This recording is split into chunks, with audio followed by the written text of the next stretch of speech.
NCERT के 12.3 chapter का part भाग 2 में जो है आप लोगों का स्वागत। देखिए यहाँ से जो है चौथा प्रश्न से इसमें आज सॉल्व करेंगे। और चौथा प्रश्न जो है इस प्रकार से ये है कि आकृति 12.22 में छायांकित भाग का क्षेत्रफल ज्ञात करना। ये जो छायांकित डॉटेड जो दिया हुआ है ये मतलब छायांकित है, पूरी तरह से बना हुआ है। जहाँ कह रहा कि भुजा 12 सेंटीमीटर वाले एक समबाहु त्रिभुज है, मतलब ये समबाहु त्रिभुज है जिसकी भुजा जो है वो 12 सेंटीमीटर दिया है, ठीक है। ओ ए बी मतलब त्रिभुज ओ ए बी के शीर्ष ओ से, मतलब ओ जो यहाँ ओ से केंद्र मानकर 6 सेंटीमीटर त्रिज्या वाला एक वृत्तीय चाप खींचा हुआ है। तो देखिए ये समबाहु त्रिभुज है जिसकी भुजा जो है वो 12 सेंटीमीटर दिया है और इसका एक शीर्ष को ओ मान लिया है और इसी के अनुदिश जो है एक वृत्त खींच लिया है, कह रहा है कि ये 6 सेंटीमीटर त्रिज्या। तो हमको क्या करना है, इसका छायांकित भाग का क्षेत्रफल निकालना। तो मतलब जो सिर्फ रंगा हुआ है उसी का क्षेत्रफल निकालना। तो सबसे पहले समझिए कि इसमें रंगा क्या क्या हुआ है। तो ये जो वृत्त है वो रंगा हुआ है और समबाहु त्रिभुज रंगा हुआ, परंतु इतना दूर जो है त्रिज्यखंड ये नहीं रंगा। तो कहने का मतलब ये हुआ, अगर इस सवाल को हम अगर बनाते हैं तो यहाँ पर हमको क्या करना होगा कि वृत्त का क्षेत्रफल निकाल लेना होगा और साथ ही साथ समबाहु त्रिभुज का क्षेत्रफल निकाल करके दोनों को ऐड कर देना और सिर्फ ये वृत्ति यहाँ पर जो त्रिज्यखंड बन रहा है उसको क्या करना है, हटाना होगा। तो देखिए वृत्त का क्षेत्रफल निकालने के लिए वृत्त का, इसको चलिए हल करते हैं। देखिए तो वृत्त का क्षेत्रफल निकालने का तो त्रिज्या यहाँ दिया हुआ, यहाँ त्रिज्या दिया हुआ है कितना 6 सेंटीमीटर। यहाँ पर कह भी चुका है कि केंद्र मानकर 6 सेंटीमीटर त्रिज्या वाला एक वृत्तीय चाप खींचा। तो हम वृत्त का क्षेत्रफल त्रिज्या ये दिया, तो वृत्त का क्षेत्रफल निकालने के लिए क्या हो जाएगा पाई आर स्क्वायर। इसका मतलब पाई गुने आर का मान है 6 गुने 6, इसको हम 36 पाई सेंटीमीटर स्क्वायर। तो हमको वृत्त का क्षेत्रफल निकाल दें। अब आगे सवाल में था कि एक समबाहु त्रिभुज, तो समबाहु त्रिभुज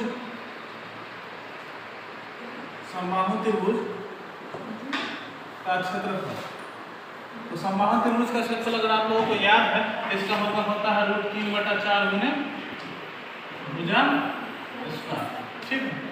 इसका क्षेत्रफल अगर निकाल लेते हैं तो √3/4 गुने भुजा का मान है 6 गुने 6। भुजा का मान 12 ना?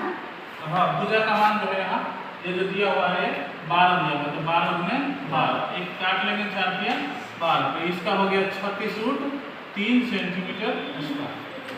तो ये निकल गया। ये दो आसान फार्मूला का यूज करके हम ये पूरा अगर दोनों को जोड़ देंगे तो ये पूरा ये फिगर का क्षेत्रफल निकल जाए। लेकिन इसमें हम कह रहा है कि इसका नहीं आना चाहिए, सिर्फ छायांकित भाग का आना चाहिए। तो इसके लिए क्या करना होगा, ये जो चाप बन रहा है इतना दूर इसका क्षेत्रफल हमको निकालना होगा। तो कैसे निकालते हैं, देखिए इसका त्रिज्या हमें मालूम है, सिर्फ थीटा मालूम करना है।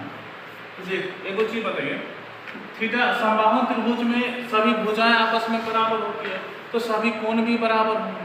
तो सभी कोण बराबर होंगे तो इसका मतलब है कि त्रिभुज के तीनों कोणों का योग होता है 180 डिग्री। अर्थात मतलब इसका मतलब अगर हम 3 से भाग 3 कोण है ना, तो इसको 3 से भाग अगर दे लेते हैं तो क्या हो जाएगा 180/3, मतलब थीटा का मान कितना हो जाएगा 60 डिग्री। थीटा हो गया 60 डिग्री और आर का मान हो गया 6 सेंटीमीटर। चलिए इसको थोड़ा सा मिटा लेते हैं। उसके बाद तो अब आ गया थीटा हमको 60 डिग्री और त्रिज्या आ गया 6 सेंटीमीटर। तो उसके अंदर जो त्रिज्यखंड बन रहा है, त्रिज्यखंड ओ ए बी का क्षेत्रफल, त्रिज्यखंड का क्षेत्रफल होता है पाई आर स्क्वायर θ/360, ठीक है। इसको अब बनाते हैं तो हो जाएगा पाई का मान, क्योंकि तीनों में नहीं रखे हैं तो नहीं रखें। आर का मान है 6 गुने 6 गुने थीटा का मान है 60, थीटा का मान यहाँ 60 और त्रिज्या का मान है 6 सेंटीमीटर, तो बटा में 360, ये 6 बार में कट गया, एक 6 से एक 6 कट गया, ये 6 पाई सेंटीमीटर स्क्वायर। तो मतलब ये जो भाग जो यहाँ पर नहीं लगा हुआ है वो भाग आ गया कितना 6 पाई सेंटीमीटर स्क्वायर। अब निकाल लेंगे छायांकित भाग का क्षेत्रफल। तो लिखेंगे छायांकित भाग का क्षेत्रफल। तो अब किसको किसको जोड़ेंगे, तो देखिए जोड़ेंगे समबाहु त्रिभुज का क्षेत्रफल प्लस में वृत्त का क्षेत्रफल। लिखेंगे समबाहु त्रिभुज का क्षेत्रफल प्लस वृत्त का क्षेत्रफल में से हमको किसका घटाना होगा, त्रिज्य खंड का क्षेत्रफल को क्या करना होगा, घटाना। तो देखिए समबाहु त्रिभुज का क्षेत्रफल कितना निकालेंगे, समबाहु त्रिभुज का क्षेत्रफल 36 रूट 3 पाई 3 कितना आया होगा, प्लस अब वृत्त का क्षेत्रफल आया, वृत्त का क्षेत्रफल कितना आया था 36 पाई 36 पाई और त्रिज्य खंड का क्षेत्रफल आया, इसको हमको घटाना है तो माइनस में 6 पाई, इसको लिखेंगे 36 रूट 3 प्लस इसको घटा लेंगे तो 30 पाई, ये हमारा सेंटीमीटर स्क्वायर, यही होगा छायांकित भाग का क्षेत्रफल। अगर इसका मान और हो सकता है, जैसे हम इसका यहाँ पर इसको और लिख सकते हैं हम 36 रूट 3 प्लस 30 गुने पाई का मान 22/7 गुना कर लेंगे तो यहाँ से होगा सवाल में अलग इसका नहीं हो जाएगा आपका 36 रूट 3 प्लस में ये हो जाएगा 22 के 86 मतलब 660/7 ये आंसर होगा। कैसा लगा आगे आंसर। अब अगला प्रश्न में पढ़ते हैं, ये है 5वां प्रश्न। इसमें कहा है कि एक भुजा 4 सेंटीमीटर वाला एक वर्ग, मतलब ये एक वर्ग है जिसकी भुजा 4 सेंटीमीटर है। अब इसके कहा है प्रत्येक कोने से, मतलब ये जो चारों साइड ये जो कोना है ना, तो 1 सेंटीमीटर त्रिज्या वाला वृत्त का 1/4 काटा गया, मतलब इस चारों कोना से 1 सेंटीमीटर त्रिज्या वाला जो है 1/4 काट लिया गया। तो कहता है तथा उसके ठीक बीच से 2 सेंटीमीटर व्यास वाला, इसमें ये जो व्यास होगा यहाँ ये व्यास, ये 2 सेंटीमीटर व्यास वाला एक वृत्त भी काट लिया गया। तो जैसा कि आकृति 12.23 में, ये आकृति 12.23 है दर्शाया गया। तो वर्ग के शेष भाग का क्षेत्रफल क्या है, तो ये सब तो काट के हटा लिया गया। तो ये जो भाग, ये जो छायांकित भाग या शेष भाग है, इसी का हमको क्षेत्रफल निकालना है। तो कैसे निकालें, तो सबसे पहले इस वर्ग का क्षेत्रफल कितना है वो निकाल लेंगे कि ताकि हमारे पास वर्ग का क्षेत्रफल कितना है। इसको चलिए हल करते हैं। देखिए आसान तरीके, इसको एक साथ भी हल कर सकते हैं लेकिन हम उसको खंड करके कर देते हैं ताकि आप लोग अच्छी तरीके से समझ जाए। सबसे पहले इसका निकाल लीजिए कि हमारे पास आके जमीन कितना है या ये जो वर्ग का क्षेत्रफल है वो कितना है। तो वर्ग का क्षेत्रफल निकालेंगे, होता है फॉर्मूला भुजा स्क्वायर। तो वर्ग का भुजा कितना दिया हुआ है, यहाँ दिया हुआ है 4 सेंटीमीटर, इसलिए लिखेंगे 4 का स्क्वायर मतलब 16 सेंटीमीटर स्क्वायर हमारे पास ये पूरा ये एक जगह। इसमें से 4 को चतुर्थांश काटा गया, तो चतुर्थांश का त्रिज्या हमको मालूम है, दिले है 1 सेंटीमीटर, कितना दिया हुआ 1 सेंटीमीटर हमको दिया हुआ। तो 4 को चतुर्थांश है तो लिख लेंगे, एक ही बार निकाल लेते हैं, 4 गुने चतुर्थांश का क्षेत्रफल। ये 4 है, 1/4 का क्षेत्रफल होता है 1/4 पाई या स्क्वायर, ये होता है। ये 4 से 4 कट गया, पाई का मान रख लिया जाए तो 22/7 और r का वैल्यू 1 का स्क्वायर, तो 1 का स्क्वायर इसलिए 22/7 सेंटीमीटर स्क्वायर, मतलब चतुर्थांश का जो क्षेत्रफल निकला वो निकला 22/7 सेंटीमीटर स्क्वायर। अब आगे कि एक वृत्त भी है उसमें जिसका व्यास है 2 सेंटीमीटर, तो वृत्त का व्यास दिया हुआ है 2 सेंटीमीटर। अगर इसकी त्रिज्या निकालते हैं तो व्यास बटा 2 हो जाता है, एक कट के कितना आ जाएगा 1 सेंटीमीटर। तो इसके बाद हम जो है, इसके बाद वृत्त का व्यास निकल गया तो वृत्त का क्षेत्रफल निकालेंगे, तो होता है पाई r स्क्वायर। पाई का मान नहीं आ रहा, फिर भी वैसे ही है।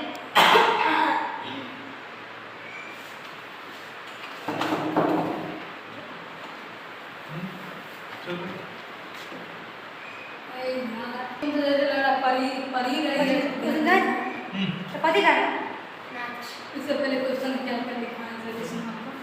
इसमें क्वेश्चन सुनो। सुनो क्या? स्क्वायर से इसका निकाल लेंगे तो आर का वैल्यू यहाँ पर 1 हो गया तो 1 गुणे 1 तो हो जाएगा, इसका मान भी हो जाएगा 22/7 सेंटीमीटर हो जाएगा। अब आगे है, अब इसको ये पूरा क्षेत्रफल में से ये और ये दोनों काटा गया है, मतलब ये चारों चतुर्थांश काट लिया है और वेट काट लिया। तो लिखेंगे शेष भाग का क्षेत्रफल। तो शेष भाग का क्षेत्रफल होगा वर्ग के क्षेत्रफल में से चतुर्थांश का क्षेत्रफल और उसके बाद वृत्त का क्षेत्रफल, दोनों को क्या कर देना होगा, घटाना। इसको हम ऐसे भी लिख सकते हैं, इसको ना भेज दीजिए, इसको प्लस कर लीजिए। अब यहाँ पर हो गया वर्ग का क्षेत्रफल हो गया मेरा 16 में से चतुर्थांश का क्षेत्रफल आया है 22/7, इसका भी आया है 22/7। तो 16 माइनस इसका लघुत्तम हो जाएगा 7, तो 22 + 22 16 माइनस 44/7। इसको कर लेंगे, इसका लघुत्तम 1, तो 7 1 का लघुत्तम हो जाएगा 7 और 16 7 112 में से 44 को घटा देंगे। तो ये घटाने के बाद आ जाएगा, अब इसको थोड़ा सा लिखने में जरूरी है ढंग से, तो इसको घटाने के बाद आ जाएगा कितना आएगा, 12 में से 2 गया, 12 में से 4 गया तो 8 और फिर यहाँ बच जाएगा 10, 10 में से 4 गया तो 6, 68/7 सेंटीमीटर स्क्वायर इसका आंसर आ जाएगा। आशा करते हैं समझ में आ गया। ये सवाल है 6।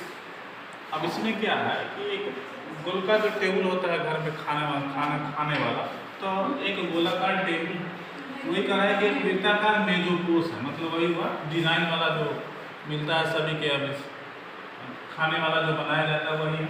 अब उसकी त्रिज्या जो है वो गोलाकार है, उसकी त्रिज्या जो है 32 सेंटीमीटर। तो आर का मान हमको दिया हुआ है 32 सेंटीमीटर, ये दिया हुआ है। कह रहा है में बीच एक समबाहु त्रिभुज ABC छोड़ते हुए, मतलब A, B और C ये छोड़ते हुए एक डिजाइन बना हुआ, मतलब ये समबाहु त्रिभुज को छोड़ करके इस साइड और इस साइड, ये 3 साइड में जो है डिजाइन बना हुआ, जैसा कि फिगर में दिया हुआ है, जैसा कि आकृति 12.24 में दिखाया है। तो ये कह रहा है कि इस छायांकित डिजाइन का क्षेत्रफल, मतलब ये जो डिजाइन बना हुआ है साइड के साइड, इस डिजाइन का ही सिर्फ हमें क्षेत्रफल निकालना है। तो हम कैसे निकालें? तो देखिए ये वृत्त की जीवा है, ये वृत्त की क्या है, जीवा है, और उससे घिरा हुआ क्षेत्र है। तो यहाँ पर त्रिज्य खंड तो नहीं होगा, यहाँ होगा ये वृत्त खंड, ठीक है। त्रिज्य खंड में चाप होता है और यहाँ पर ये क्या है, ये दो बड़ी जीवा है, इसीलिए। अब यहाँ देखिए, तो इसके लिए वृत्त खंड के लिए हमको चाहिए थीटा का। थीटा का मान आखिर होगा कि कितना होगा, ये तो नहीं दिया हुआ थीटा का मान, मतलब यहाँ पर हम थीटा का मान क्या लिखे ये हमें नहीं मालूम। देखिए कैसे निकालें। हम जानते हैं कि ये जो समबाहु त्रिभुज उसमें सब कोण होता है 60 डिग्री का, सभी कोण, एक कोण का मान होता है 60, तो एक कोण का 60 डिग्री, तो बचा हुआ ये जो कोण होगा वो कितना डिग्री का, 120 डिग्री का, मतलब 180 डिग्री में से 60 डिग्री को हम अगर घटा लेंगे तो हमको मिल जाएगा 120 डिग्री, ठीक है। अब उसी को लेकर के हम सवाल बनाएंगे, जो लिखेंगे यहाँ पर डायरेक्ट लिखेंगे छायांकित भाग का क्षेत्रफल, तो अर्थात वृत्तखंड का क्षेत्रफल, ठीक है। तो वृत्तखंड का क्षेत्रफल होता है r² × पाई थीटा बटा 360 डिग्री माइनस 1/2 साइन थीटा, ये होता है। अब इसी को सॉल्व करना है। r का मान है 32, पाई का मान है 120 और पाई का मान इसमें नहीं दिया हुआ है, इसलिए हम इसको 22/7 ले लेंगे और ये है 307 माइनस 1/2 साइन 120, तो 32 का स्क्वायर हो जाता है 264, है ना। 32 का स्क्वायर हम कर सकते हैं। देखिए इसको संक्षिप्त रूप से अगर स्क्वायर करना है तो ध्यान से देखिए, सीख जाइएगा।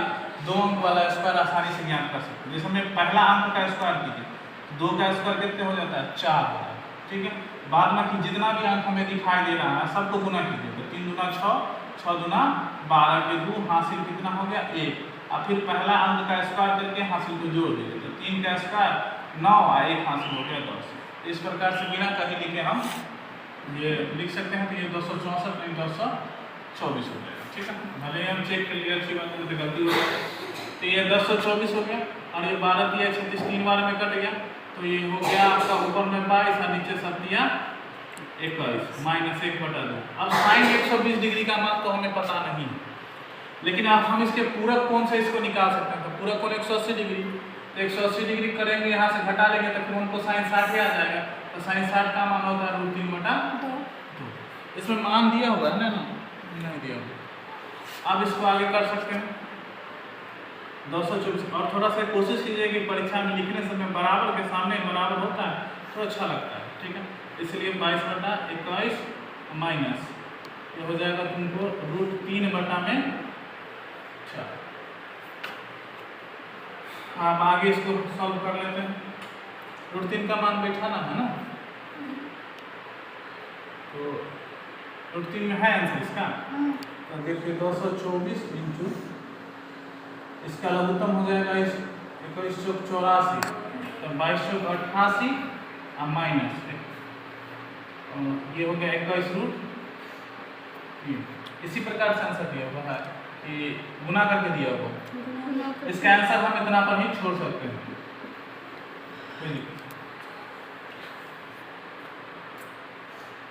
या इसको गुना घटा करके गुना भी यहाँ गुना भी करके निकाल सकते हैं। अगला प्रश्न में यह आकृति दिले है 12.25 में ABCD, मतलब ये A है, ये B है और ये C है और ये D। ABCD भुजा 14 सेंटीमीटर, मतलब इसका जो लंबाई है वो 14 सेंटीमीटर, भुजा वाला एक वर्ग, मतलब इसके अंदर जो है ABCD क्या है? एक वर्ग। ABCD को, मतलब ABCD को केंद्र मानकर 4 वृत्त इस प्रकार खींचे गए हैं कि प्रत्येक वृत्त, मतलब प्रत्येक वृत्त जो है शेष 2 वृत्तों को स्पर्श कर रहा है। 3 में से 2 वृत्तों को स्पर्श कर रहा है। यही सभी में है, मतलब 3 गो वृत्त, इस वृत्त को अगर लेते हैं तो 3 गो वृत्त बचा ना, इसमें से कह रहा है 2 गो वृत्त को स्पर्श कर रहा है। तो जैसा कि फिगर में दिखाया, तो हमसे यहाँ पूछ रहा है कि आप इसमें से सिर्फ छायांकित भाग का क्षेत्रफल ज्ञात कीजिए, मतलब ये जो बीच में खाली जगह है उसका क्षेत्रफल हमें निकालना। तो कैसे निकलेगा? तो यहाँ देखिए, ये चाप है और यहाँ से इसकी त्रिज्या दिया हुआ है 14 सेंटीमीटर। ये आधा पर कटा हुआ है, इसलिए त्रिज्या जो है वृत्त, मतलब भुजा को 2 भागों में बांट रहा है, इसलिए ये त्रिज्या इसकी 7 सेंटीमीटर है। तो सबसे पहले हम लोग इसमें क्या करना होगा? हल करना है। तो सबसे पहले एक इसी के अंदर ना, इस वर्ग के अंदर ही ना, तो यहाँ छायांकित है, इसलिए सबसे पहले वर्ग का क्षेत्रफल हम लोग निकालेंगे। तो वर्ग का क्षेत्रफल भुजा स्क्वायर। देखो इसमें वर्ग से संबंधित कितना आ गया सवाल, ये सब 9वां से सवाल उठा के लाया था। इतना आ गया 196 सेंटीमीटर स्क्वायर। ये मतलब इतना दूर में जो बीच में जो घिरा हुआ जगह है वो टोटल है 196 सेंटीमीटर। अब इसके अंदर 4 गो चतुर्थांश बने। क्या बने हुए? चतुर्थांश। अब ये चतुर्थांश के लिए हमको चाहिए त्रिज्या। क्या चाहिए? त्रिज्या। तो त्रिज्या जो होगा वह भुजा का आधा होगा, ठीक है। क्यों होगा? क्योंकि यहाँ देखिए ये केंद्र और ये केंद्र, ये दोनों जो है जोड़ता है क्या? इसका भुजा, ठीक है। तो इधर की त्रिज्या और इधर की त्रिज्या, तो 2 को व्यास हो गया, मतलब व्यास बन गया। तो व्यास को निकालने के लिए तो त्रिज्या जो हो जाएगा भुजा का क्या हो जाएगा? आधा। तो भुजा हमको कितना दिया हुआ है? 14/2, मतलब 7 सेंटीमीटर इसका भुजा हमको निकल गया, त्रिज्या निकल गया 7 सेंटीमीटर, ठीक है। अब त्रिज्या निकल गया तो चतुर्थांश निकाल लीजिए। 4 गुने चतुर्थांश का क्षेत्रफल, तो ये 4 को चतुर्थांश का क्षेत्रफल है,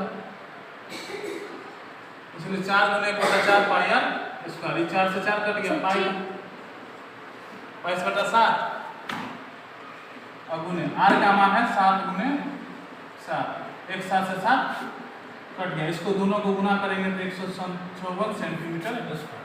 अब देखिए ये निकल गया, तो ये तो चतुर्थांश इसमें से कटा हुआ है ना, हमको तो बीच का भाग चाहिए, तो इसलिए आप लिखेंगे क्या, छायांकित भाग का क्षेत्रफल हो जाएगा। यहाँ पर लिख देते हैं वर्ग का क्षेत्रफल में से चतुर्थांश का, 4 चतुर्थांश का क्षेत्रफल। वर्ग का क्षेत्रफल जो है आ गया है हमको 100, यहाँ स्क्वायर करने पर 196, में से 4 चतुर्थांश का क्षेत्रफल आ गया 154। इसको घटा के आ जाएगा 42 सेंटीमीटर स्क्वायर। ठीक है, आशा करते हैं समझ में आ गया होगा।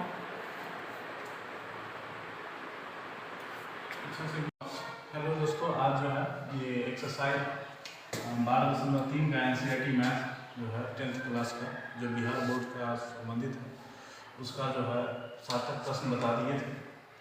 और आज है इसका 8वां प्रश्न। ये प्रश्न ही बहुत लंबा है, इसको थोड़ा सा ध्यान से पढ़िए और इसको पढ़ाने की कोशिश करते हैं। देखिए आप लोग अच्छे से समझ में आ जाए तो लाइक कर दीजिए, और जो नहीं समझ में आता है तो उसको कमेंट कर दिएगा, क्योंकि अब परीक्षा भी नज़दीक आ गया है, समय हो गया है, अक्टूबर आ गया है, अक्टूबर भी आधा बीत चुका है। तो इसीलिए आप लोग जो है अपना तैयारी जो है ज़ोर शोर से करते रहें, ताकि समय पर आप लोगों का सिलेबस कंप्लीट हो सके। साथ ही साथ सभी पिछले जो प्रश्न होता है उस सबको आप बार बार इस पर समय दें, और साथ ही साथ प्रश्न बनाने की ज़्यादा से ज़्यादा कोशिश करें, ताकि आप लोगों को जो है ऑब्जेक्टिव क्वेश्चन हल करने में, परीक्षा हल में सहूलियत हो और आसानी से अच्छा नंबर लाया जा सके। चलिए इस प्रश्न को शुरू करते हैं। अब देखिए ये प्रश्न है दिया हुआ कि आकृति 12.26 ये है एक्सरसाइज आकृति दिया हुआ है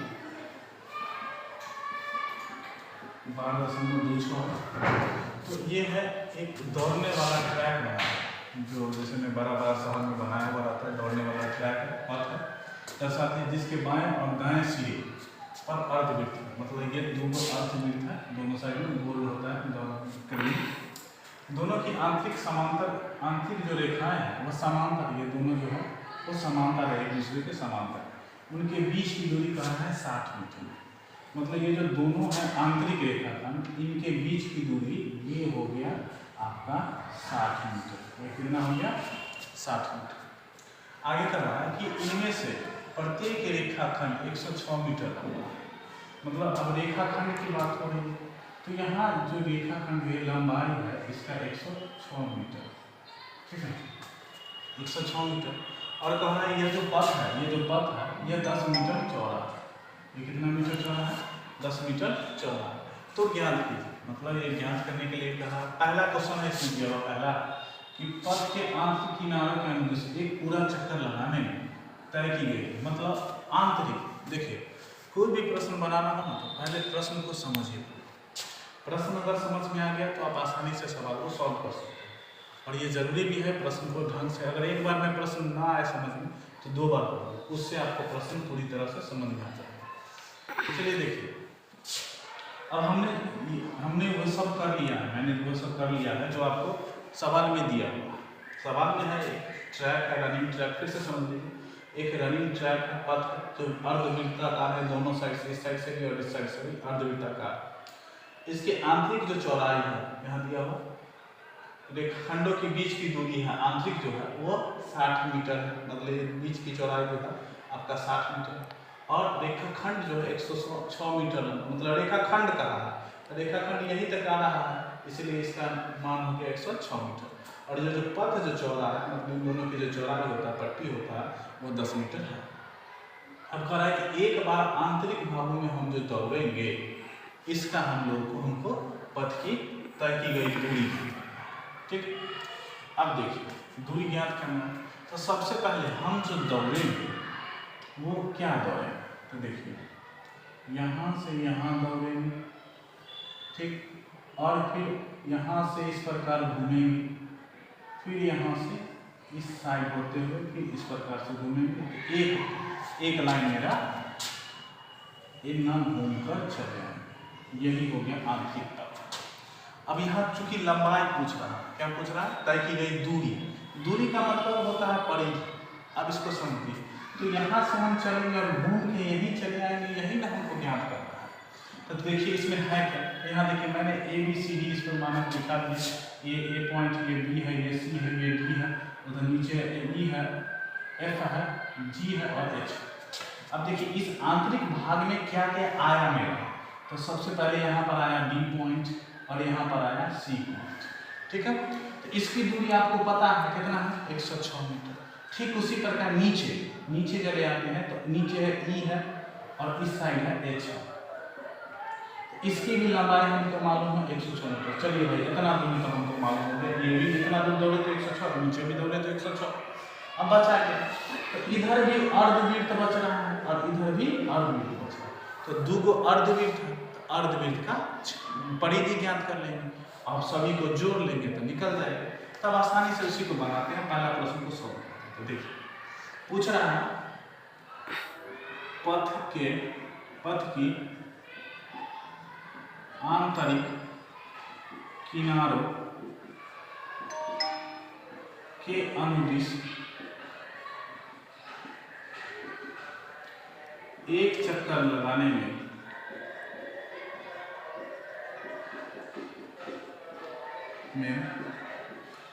तय की गई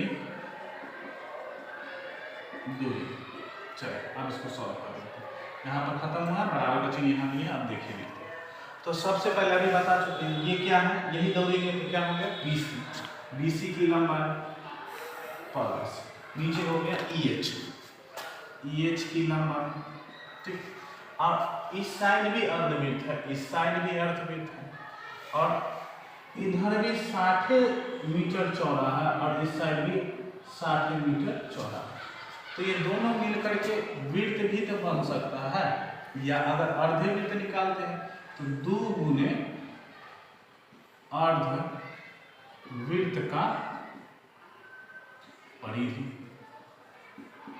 ठीक है। अब इसको सॉल्व कर लीजिए आप। हाँ अब बात यहाँ आ गया, यहाँ तो अर्धवृत्त है, तो ये तो मालूम है हमको कि 106 है तो 106 लिख लेंगे, EH मालूम है ये भी 106 है तो 106 लिख लेंगे। तो 2 गुने अर्धवृत्त का फॉर्मूला हम लोग पढ़े पाई प्लस 2 इंटू आर, अर्धवृत्त तो ये लिख लिए। अब ये लिख लिए, अब इसके अनुसार हमको चाहिए क्या, त्रिज्या।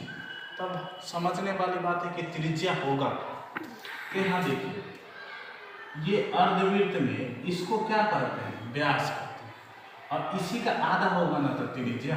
तो त्रिज्या मेरे लिए क्या हो जाएगा, 60 का आधा कर लेंगे तो त्रिज्या हो जाएगा कितना, 30, ठीक है। यहाँ पर लिख लेंगे अर्धवृत्त की त्रिज्या हो जाएगा आपका 60/2, मतलब 30 सेंटीमीटर, सेंटीमीटर ना मीटर है, 30 मीटर, हाँ 30 मीटर हो गया। अब इसी को सॉल्व कीजिए, तो 106 जोड़ेंगे तो 212 प्लस 2 गुने, ठीक है। तो ये आपका हो गया पाई का मान बचा 7 प्लस 2 इंटू 30, ये हो गया 212 प्लस 2 गुने, इसका लघुत्तम कर लेंगे तो ये भीड़ का जोड़ इसके नीचे कर लेंगे, ये तो आप लोगों को आता ही होगा। तो 7 गुना 14 में 22 जोड़ लेंगे तो हो जाएगा 36 और बटा में 7 और गुने में कितना 30, ये हो जाएगा 212 प्लस इसका गुना कर लीजिए तो देखिए 30 गुना इसको 60 और गुने 36/7, फिर आगे इसको कर लेते हैं तो 212 प्लस इसको गुना करेंगे तो 36 छक्का 216 होता है, देखो 0 बटा में 7, इसके नीचे 1। अब इसको थोड़ा सा और सॉल्व कर लीजिए, इसका लघुत्तम हो जाएगा 7, इस 7 से गुना होगा तो 1284 और 214 प्लस में 2160, और इसको आप दोनों को ऐड कर लीजिए, हो जाएगा तो 4 और 8 6 14 के 4 हाथ से 4 1 5 1 6 और 2 1 3, इतना बटा 7 मीटर होगा। अब इसका आंसर अगर बुक तो नहीं है यहाँ पर, लेकिन इसका आंसर क्या दिया हुआ है इसको आप मिला सकते हैं बुक से। तो ये हो जाएगा आपका, भाग देते हैं तो 7 × 5 = 35, 1 बचेगा, 5 × 2 = 10, 7 × 35 1 बचेगा, 10 × 4 = 14, तो 5 × 10 हो गया, 4 बचेगा, 7 × 6 = 35, 7 × 2 = 14 कट गया, 0 दशमलव, इसका उसके बाद हो जाएगा आपका 40, तो 7 × 5 = 35 मीटर। इतना आंसर आपका आ गया, लमसम इतना आ जाएगा। इसे भाग देके इसको अगर चेक कर लेते हैं, 3644 को भाग दे लीजिए 7 से, 7 × 5 = 35, 1 बचा 14, 7 × 14 कट गया, आया 4, यहाँ 0 बिठाना पड़ेगा, 7 × 5 = 35, फिर 5 बचेगा, फिर 50, तो 7 × 7 = 49, मतलब इसको एक और डिजिट बढ़ा देते थे, इतना मीटर आपका आंसर। तो एक इसमें से का एक ही प्रश्न अभी सॉल्व हुआ है, 520.57 मीटर, मतलब कोई खिलाड़ी इस पथ पर एक बार दौड़ता है तो उसको इतना दूरी आपको तय करना पड़ेगा। आशा करते हैं ये प्रश्न समझ गए होंगे, ठीक है। अब इसका दूसरा प्रश्न सॉल्व करते हैं। चलिए अब इसमें है दूसरा प्रश्न में, इसी का दूसरा पूछ रहा है कि पूरा पथ का क्षेत्रफल क्या है। तो देखिए पथ का क्षेत्रफल निकालने के लिए क्या होगा, सबसे पहले ऊपर एक आयत है, अगर हम सिर्फ ऊपर की बात करें तो ये है, और ठीक नीचे उसी प्रकार का एक और आयत बन रहा है। तो इसका लंबाई देखिए, इसको जो है अब पथ का क्षेत्रफल निकालना है, तो इसके लिए जो है इस फिगर को अलग करते हैं, थोड़ा सा और समझते हैं। तो एक ये कि आयत बन रहा है ऊपर, जिसका नाम है ABCD, और नीचे में बन रहा है EFG और H बन रहा है। तो दो आयत मेरे पास हो गए, और यहाँ से दो बन रहा है अर्धवृत्त। तो सबसे पहले हमको क्या होगा, इसका क्षेत्रफल निकालना है। तो ABCD आयत का क्षेत्रफल प्लस नीचे वाला का होगा EFGH का प्लस। अब देखो तो पथ तो इतने दूर, बाहर में से अंदर वाला को क्या करना होगा, घटाना है। इसलिए हम लिखेंगे अर्धवृत्त 2 गुने, ठीक है, एगो बड़ा अर्धवृत्त होगा माइनस एक होगा इसके अंदर जो है ये छोटा, ठीक है, छोटा अर्धवृत्त का क्षेत्र, ठीक है। अब इसको पूरा करते हैं, देखिए इसको सॉल्व करते हैं। थोड़ा सा लिखने में भी अच्छा से लिखिएगा, ताकि जो चेक करने वाले हैं उनको समझना है कि हाँ बच्चा भी जो है ढंग से लिखा है और अच्छा है। तो आयत का क्षेत्रफल होता है लंबाई गुने चौड़ाई। तो इसका देखिए ABCD का लंबाई हो गया 106 गुने चौड़ाई हो गया 10। नीचे वाला का तो सेम ही होगा, तो 106 गुने कितना हो जाएगा 10। अब देखिए बड़ी बात यहाँ, इसकी त्रिज्या अभी मैंने बताई है 30 और इसकी चौड़ाई है 10। तो जो बड़ा त्रिज्या होगा, ठीक है, तो बड़ा त्रिज्या हो जाएगा, यहाँ लिख देते हैं, बड़ा त्रिज्या 30 + 10 बराबर 40 मीटर, और छोटा त्रिज्या बराबर 30 मीटर होगा, क्योंकि ये 30 मीटर है। तो अर्धवृत्त का क्षेत्रफल होता है पाई, यहाँ पर छूट गया है थोड़ा सा, प्लस 2 गुने, यहाँ 2 गुना है, एक उस साइड से भी है और एक साइड से भी है, तो 2 गुने पाई कैपिटल R² बटा 2 माइनस पाई स्मॉल R² बटा में 2। अब देखिए इसको कर लेंगे तो हो जाएगा आपका 1060 1060 प्लस ये हो जाएगा 1060 प्लस 2। यहाँ देखिए इसको थोड़ा सा पाई बटा 2 यहाँ भी है और पाई बटा 2 यहाँ भी है, तो इसको कॉमन ले लीजिए पाई बटा 2। तो पाई बटा 2 कॉमन हो गया, तो क्या बचा यहाँ R²। तो यहाँ बड़ा R है माइनस छोटा R²। तो इसको देखिए 2 से 2 कट गया, इसको जोड़ लेते हैं तो 0 6 6 12 1 1 1 प्लस पाई का मान 22/7 इंटू कैपिटल R का मान है 40 का स्क्वायर अब अंदर आ गया, देखिए यहाँ पर छोटी ब्रैकेट आ गया तो मध्य ब्रैकेट यूज करना है माइनस में, तो इसका 21 20 2000 तो 22/7, इसको करेंगे तो 4 चौका 1600 और माइनस में इसका स्क्वायर 900, हो जाएगा 21 20 प्लस 22/7, ई कट में हट के आएगा 700, 16 में से 900 गया तो 9 7 1600, यहाँ 7 से 100 बार में कट गया। अब इसको थोड़ा सा और आगे बस हो गया, 21 20 इसको गुना करने पर हो जाएगा आपको 2200 2200, इसको आप जोड़ लीजिए तो हो जाएगा 0 2 2 1 3 और 2 2 4, इतना चूंकि ये मीटर है तो क्षेत्रफल है तो ये मीटर स्क्वायर। देखिए ध्यान से लिखिएगा, यहाँ ये बीमा होता है इसका, अगर ये भी नहीं लिखते हैं तो मतलब इसमें एक नंबर कटने की संभावना है। ये प्रश्न जो है आपका 5 नंबर का होगा क्योंकि ये बहुत लंबा सवाल है, एनसीईआरटी का है तो सीबीएसई बोर्ड और बिहार बोर्ड दोनों में उपयोगी है, मैथ दोनों का सेम ही होता है, इंग्लिश मीडियम हो या हिंदी मीडियम, बस समझ में आना चाहिए। आशा करते हैं आप लोग समझ गए होंगे, तो कमेंट में जरूर इसको लिखें, ठीक है।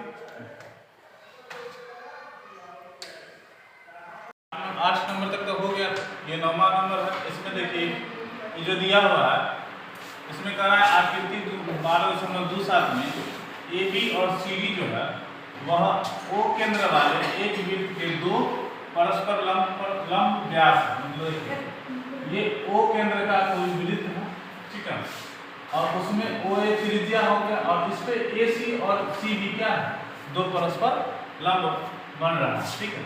कह रहा यदि ओडी, ये जो ओडी है ये छोटे वृत्त का व्यास है, इसके अंदर भी एक छोटा सा वृत्त है जिसका व्यास कौन है, ओडी, तो अब पहले यहाँ समझ लीजिए, सबसे पहले ये दे दिया है कि ये 7 सेंटीमीटर, तो ये वृत्त की एक त्रिज्या है, तो त्रिज्या इस साइड हो या इस साइड, तो ओडी का मान भी क्या हो जाएगा, ओए बराबर हम ओडी लिख सकते हैं क्योंकि ओए भी त्रिज्या है और ओडी भी क्या है, त्रिज्या है, इसलिए इसका अर्थ हुआ कि ओडी बराबर हो जाएगा 7 सेंटीमीटर। और यह छोटे वृत्त की है, छोटे वृत्त की त्रिज्या ओडी, इस छोटे वृत्त के लिए क्या हो जाएगा, ये व्यास हो जाएगा, हम त्रिज्या बराबर लिखेंगे व्यास बटा 2, ये हो जाएगा 7/2 सेंटीमीटर, तो ये छोटे वृत्त की त्रिज्या। तो ये भी भाग जो है इस फिगर में छायांकित दिया हुआ है, इसीलिए हम लिखेंगे छायांकित छोटे वृत्त का क्षेत्रफल, इसका होता है पाई आर स्क्वायर, पाई आर का मान 7/2 और 7/2, एक 7 से 7 कट गया, 2 से 11 गुना 22, तो ये हो जाएगा 77/2 सेंटीमीटर। अब देखिए ये छोटा वृत्त का जो क्षेत्रफल हमें निकल गया, अब इसी फिगर में है एगो इस साइड फिगर में है, इस साइड रंगा हुआ है छायांकित किया हुआ और इस साइड, तो यहाँ देखिए ये हमारा वृत्त का एक भाग हुआ, एक चतुर्थांश और उसमें ये चाप हुआ और ये उसकी जीवा है, तो जीवा से जो घिरा हुआ क्षेत्र होता है वो कहलाता है वृत्तखंड। तो एक वृत्तखंड इधर हो गया और एक वृत्तखंड इधर, तो हमारे पास क्या है, दो वृत्तखंड। अब वृत्तखंड के लिए क्या चाहिए, तो वृत्तखंड के लिए आपको मालूम है कि ओडी यहाँ ओए दिया हुआ है 7 सेंटीमीटर, त्रिज्या तो मालूम है लेकिन थीटा चाहिए, तो ये समकोण है, क्या है, लंब, सवाल में कह चुका है कि यह लंब है, यहाँ ए बी और सी डी केंद्र ओ वाले एक वृत्त पर दो लंब, मतलब ये जो है लंबवत है, अर्थात इसका मतलब वृत्तखंड में आर बराबर 7 सेंटीमीटर हो जाएगा और थीटा बराबर हो जाएगा 90, ठीक है। तो इसका मतलब ये वृत्तखंड का क्षेत्रफल यहाँ से हम निकाल लेंगे, तो दो वृत्तखंड का क्षेत्रफल, इसका फॉर्मूला होता है r² × पाई थीटा बटा 360 डिग्री 1/2 sin थीटा, इसको मध्यम ब्रैकेट से घेर लेते हैं। अब आगे देखिए r का मान यहाँ पर है, इसमें 7 सेंटीमीटर है क्योंकि ये OA है, यही त्रिज्या है, इसलिए ये साइन 90 ना होगा, थीटा का मान 90 डिग्री है, यहाँ थीटा वाह, तो अब अच्छा 60 लिखे नहीं, फॉर्मूला यहाँ फॉर्मूला लिखे थे, यहाँ थीटा होगा अभी ये फॉर्मूला। अब मान बैठाएंगे, ये 7 का स्क्वायर हो गया, पाई का मान 22/7, थीटा का मान हो गया 90/360 माइनस 1/2 और साइन 90। तो 7 का स्क्वायर कितना हो जाएगा 49, ये कटेगा, ये यहाँ पर कट गया 90 से 59 और ये 2 काटेंगे तो पूरा 11/14 माइनस साइन 90 का मान कितना होता है, साइन 90 का मान तो 49 इंटू इसका लघुत्तम हो गया 14, 11 और 2 सते 14 तो 7 है 7, 49 इंटू हो जाएगा घट के 4/14, हटा दो इसको, 7 7 49 7 गुना 2 गुना 4, तो मतलब दोनों वृत्तखंड का जो क्षेत्रफल आ गया हमको 14 सेंटीमीटर। तो अब देखिए ये भाग में छायांकित है, ये दोनों भाग, और ये वृत्त छायांकित है, तो वृत्त का क्षेत्रफल आ गया 77/2 सेंटीमीटर स्क्वायर और दोनों छायांकित भाग का क्षेत्रफल आ गया 14 सेंटीमीटर स्क्वायर। तो अब इन दोनों को क्या कर लेना होगा, जोड़ लेना होगा, ठीक है।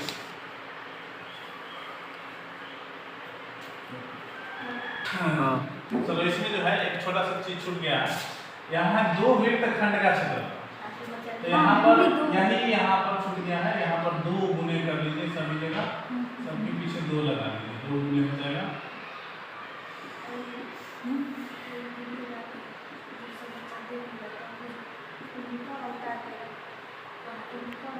इसको गुना करने पर यहाँ आ जाएगा 28 सेंटीमीटर। अब लिखेंगे आगे थोड़ा कुल छायांकित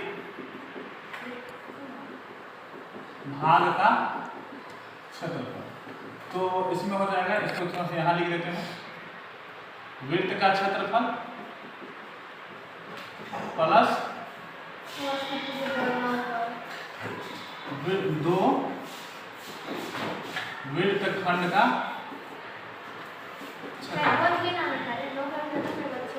अब वृत्त का क्षेत्रफल अभी निकाले थे 77/2 सेंटीमीटर था और इसका क्षेत्रफल निकला है 28 सेंटीमीटर स्क्वायर। तो यहाँ से अभी हटा दीजिए सेंटीमीटर, अब इसको भाग दे लीजिएगा या जोड़ लीजिए, इसमें हो जाएगा इसके नीचे 1, अगर भिन्न का जोड़ करते हैं तो 2 लघुत्तम 77 और 28 गुना 56, तो ये हो जाएगा 7 6 13 7 5 12 7 6 13 7 5 12 1 13 बटा में 2, ये हो जाएगा 6 गुना 12 6 गुना 12.5 सेंटीमीटर। ये हो गया टोटल छायांकित भाग का क्षेत्रफल, ठीक है, देख लीजिए।